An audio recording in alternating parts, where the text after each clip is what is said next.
In the headlines, condemnations trail announcement of military takeover in Niger Republic.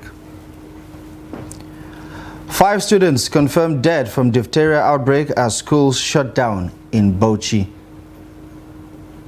NLC says planned strike against fuel price hike is to rescue Nigerians. And on the foreign scene, Typhoon Doksuri churns past Taiwan, leaving 6 dead in the Philippines.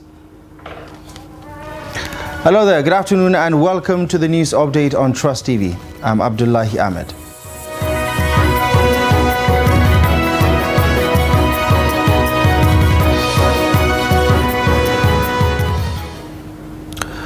We begin the updates with the latest from Niger Republic as Nigerian soldiers have announced taking over from President Mohamed Bazoum, who has been in detention since the early hours of Wednesday. The soldiers announced the coup in a televised broadcast in the early hours of Thursday. In the broadcast, 10 senior officers, through a spokesperson, say the National Council of the State Guard of Niger has decided to, quote, put an end to the regime Nigerians are familiar with. They claim to have seized power because of deteriorating security situation in the country, as well as bad social and economic management. They had earlier cordoned off office and residence of President Mohamed Bazoum with military vehicles.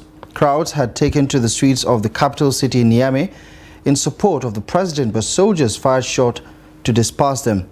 The Economic Community of West African States had intervened by sending the president of Benin Republic, Patrice Talon, to negotiate. Talon proceeded after meeting with President Bola Tinubu, the ECOWAS chairman, in Abuja. Tinubu had earlier condemned the development, warning that the regional body as well as the global community would not condone disruption of constitutional order within the sub-region.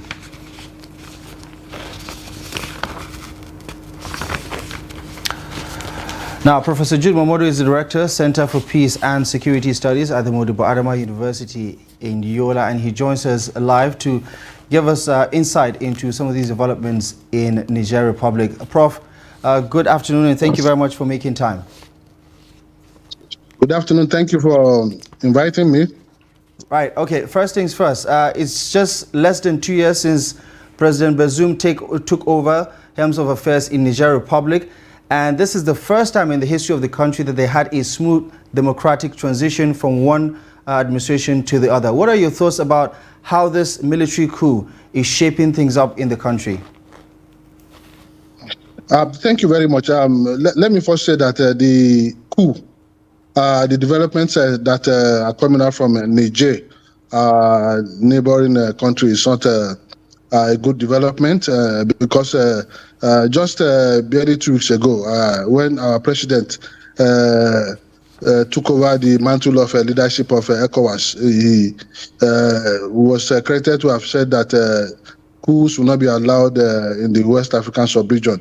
And barely 2 weeks, 2 weeks later, we have seen a military coup in Niger. But let me also say this, that this is not the first time during this, immediately after he won the election in 2021, there was a coup attempt which was meant to stop his taking over as a democratically elected president. So that is coming now. I think it's just something that was meant to happen against the background that when you listen to the Mutinias, the coup plotters, the new administration now, they blame this government that the reasons why they took over is the deteriorating, one of the reasons was the deteriorating security situation in the country, as well as the bad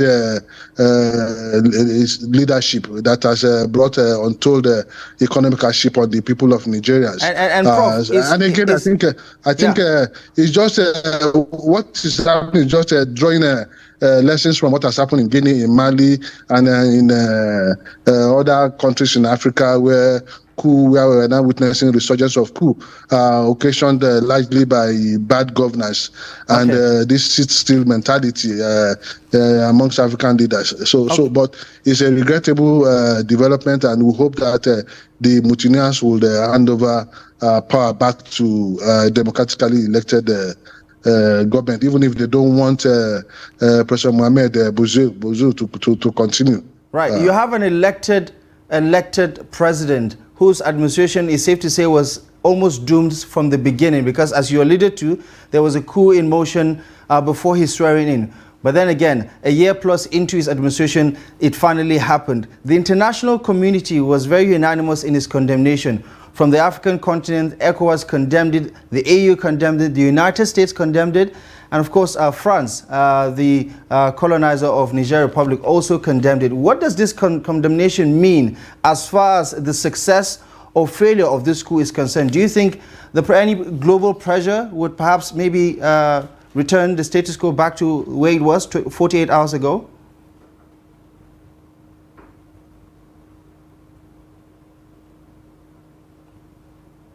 Hello, Prof.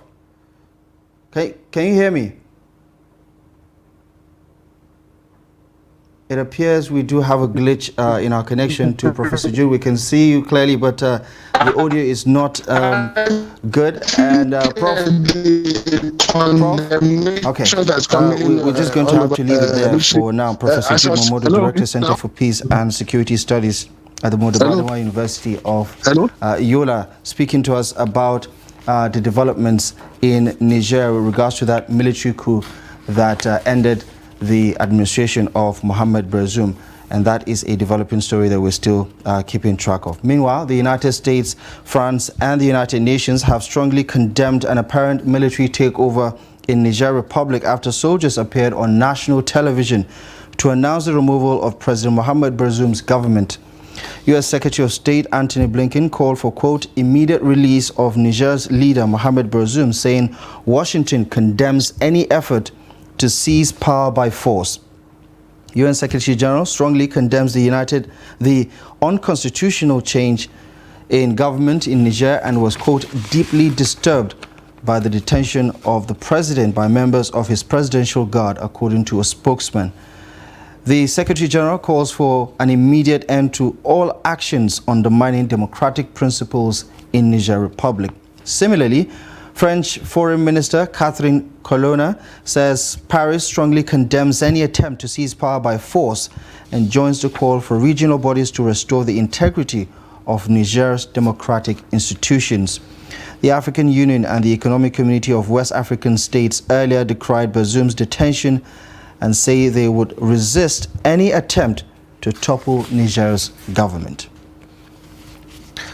Back here at home, 7 Nigerian soldiers, including an officer and a policeman, as well as 20 members of a vigilante group that fought alongside members of the Nigerian army, have been killed by bandits in Zamfara state. Wow. The troops and vigilantes were killed when the bandits ambushed them while conducting foot patrols to rid the state of bandit camps and enclaves. Director of Defense and Media Operations, Major General Edward Buba, while confirming the casualties, says 2 soldiers have been declared missing in action. He says the corpses of the deceased were deposited at Yarima Bakura Specialist Hospital in Gusau, the Zamfara state capital. Security measures have been beefed up following the threats of reprisal attacks by bandits due to the casualties they have sustained. Still talking security, suspected bandits have killed 6 people, including a village head in Kada village in Ningi local government area of Bauchi state. The bandits also killed 1 volunteer security personnel while injuring 1 army personnel in Gamji village in a gun duel with soldiers.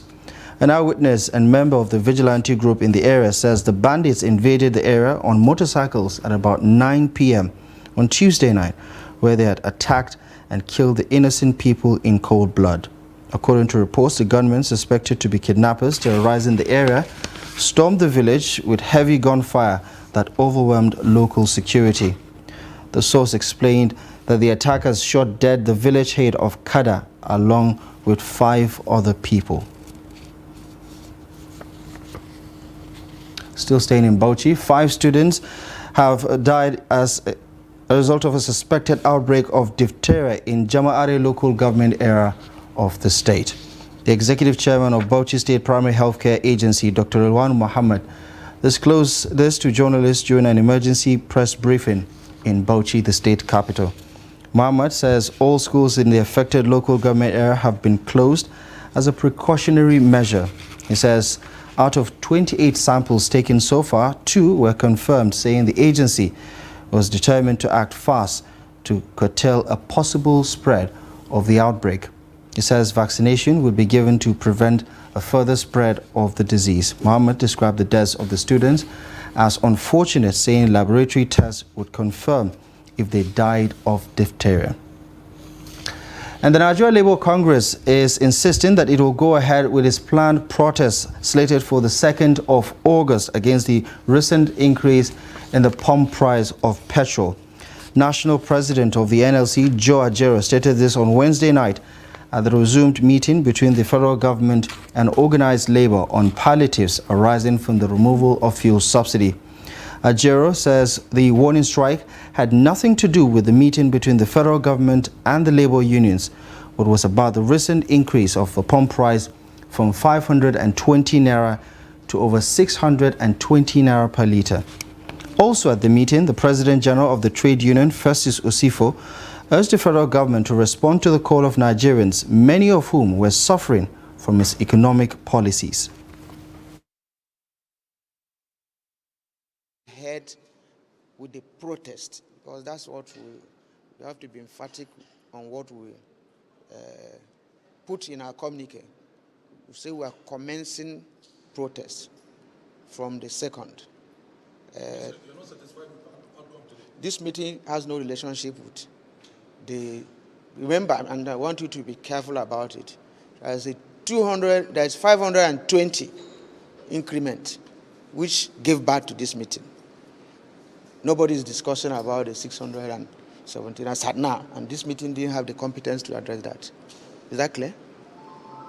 So there are 2 issues. Yeah, what we want government to do is to address the plight of Nigerians. Nigerians are suffering, just as we said in our press conference a few days ago, that Nigerians are suffering, that things are hard, that things are difficult. And because things are difficult today in Nigeria, you must roll out programs to ameliorate this suffering, because at the end of the day, it is about Nigerians. Because government exists in order to take care of the downtrodden majorly. So all we are saying is that government must, as a matter of urgency, because we don't have that time anymore. So as a matter of urgency, must roll out, various programs that will create alternatives to PMS and also palliatives. So these are the 2 focus: alternative to PMS, that is about the CNG, and also the palliatives that must be brought out to ameliorate this suffering.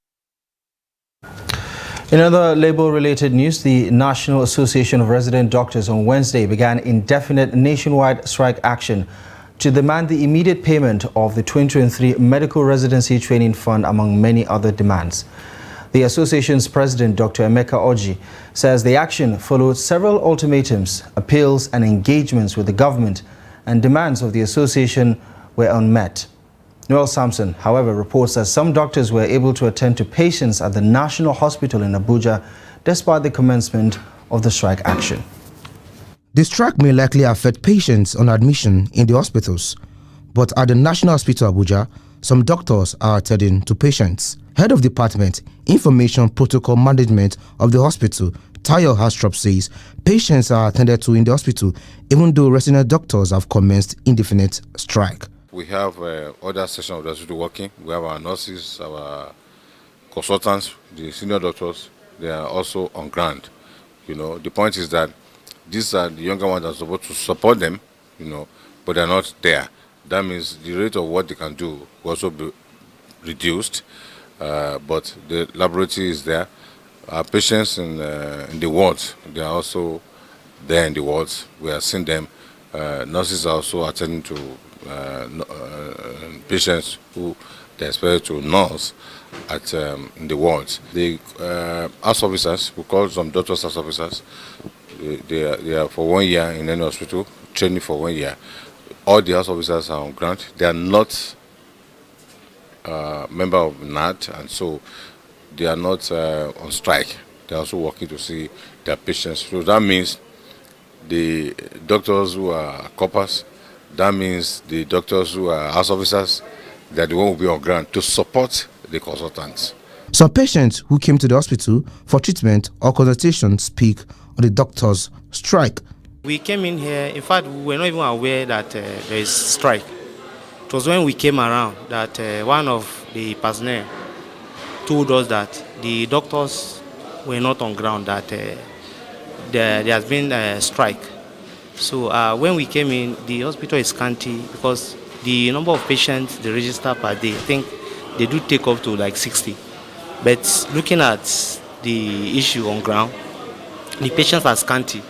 And they are not even, I think we only have, there are 2 doctors on ground. And we've been here for an hour up to now. We have not been attended to. I hope they will attend to us.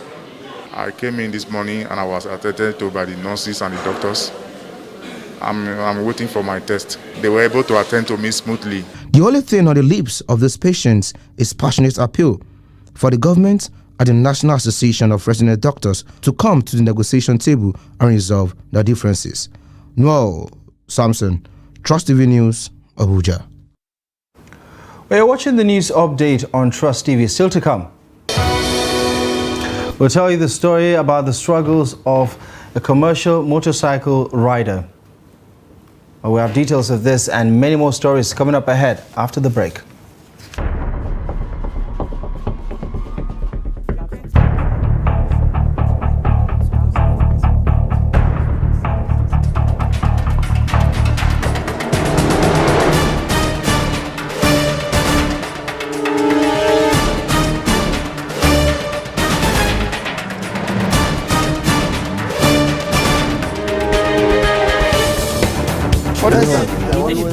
That's great.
All right, welcome back to the news update and thank you very much for staying with us. Here's just a quick recap of our top stories at this hour.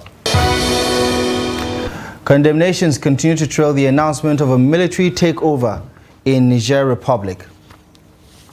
5 students have been confirmed dead from diphtheria as schools are shut down in Bauchi State.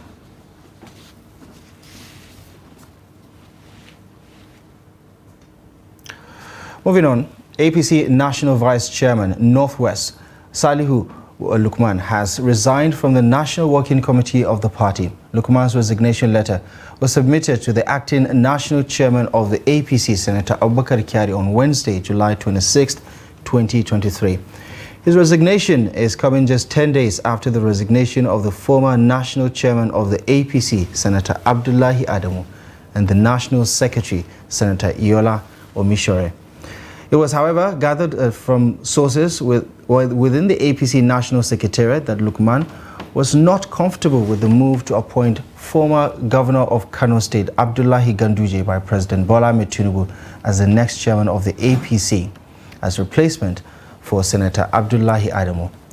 It was also further gathered that Lukman remains resolute that the appointment of Ganduje would distort the zoning arrangement of the APC by making the Northwest become or get more than its fair share of zoned positions, while at the same time denying other zones, particularly the North Central Zone, of their entitled positions.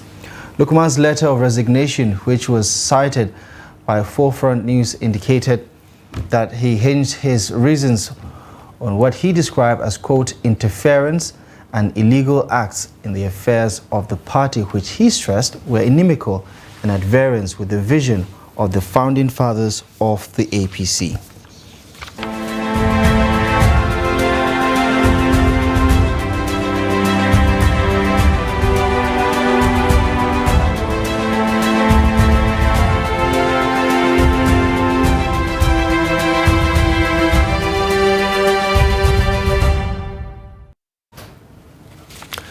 Now, thousands of commercial motorcycle operators have been struggling to survive since the removal of fuel subsidy in the country.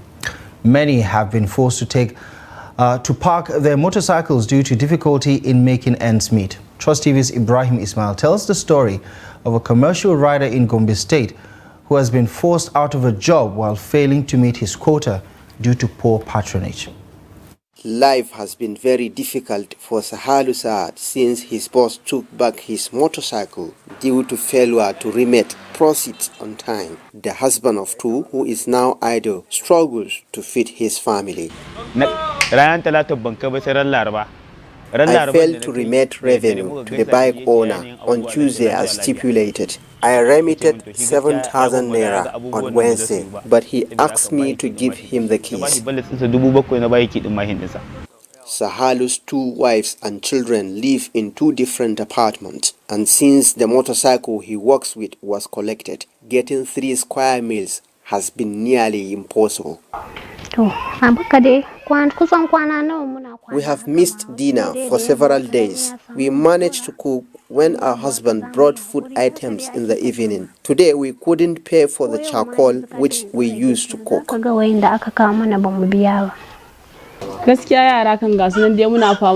We have been struggling with the children. They used to cry because of hunger. We had to beg for food from our neighbors to feed the children.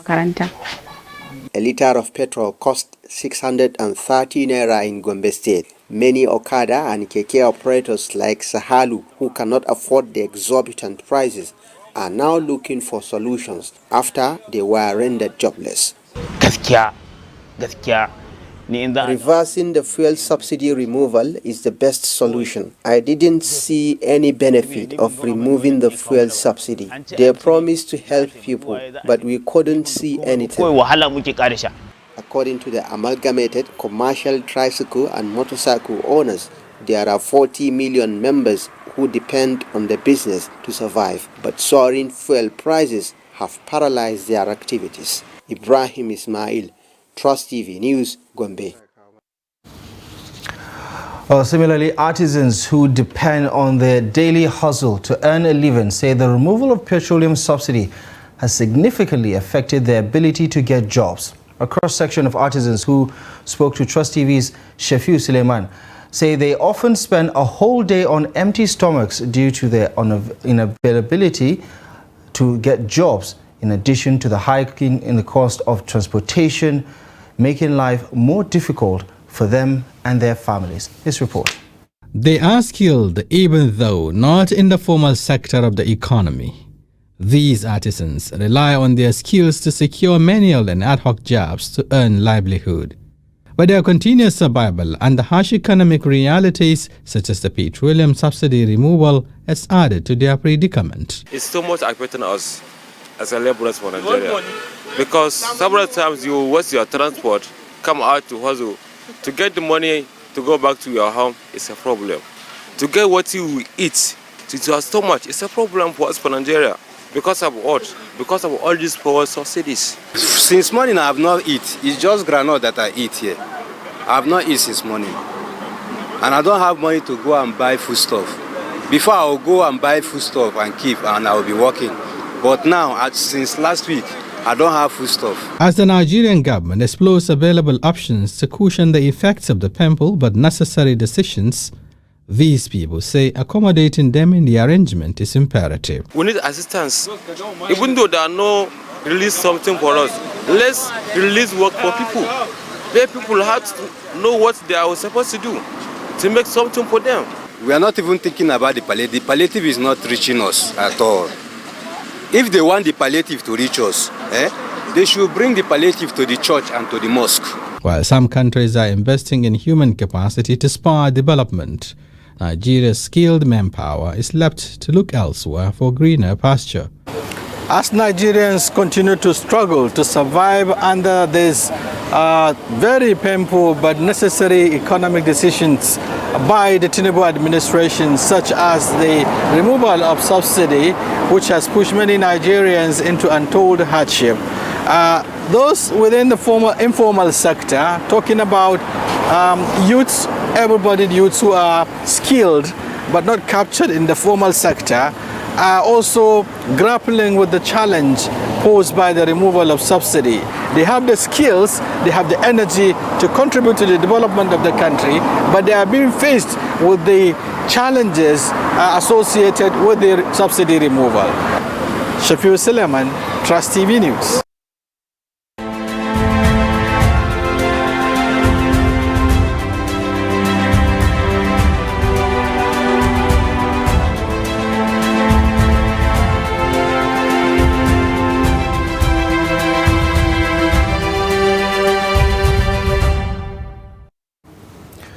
Turning our attention to developments on the international scene now, Typhoon Doksuri lashed southern Taiwan on Thursday after battering the Philippines, where the storm's ferocious winds and rains triggered floods and landslides that killed at least 6 people.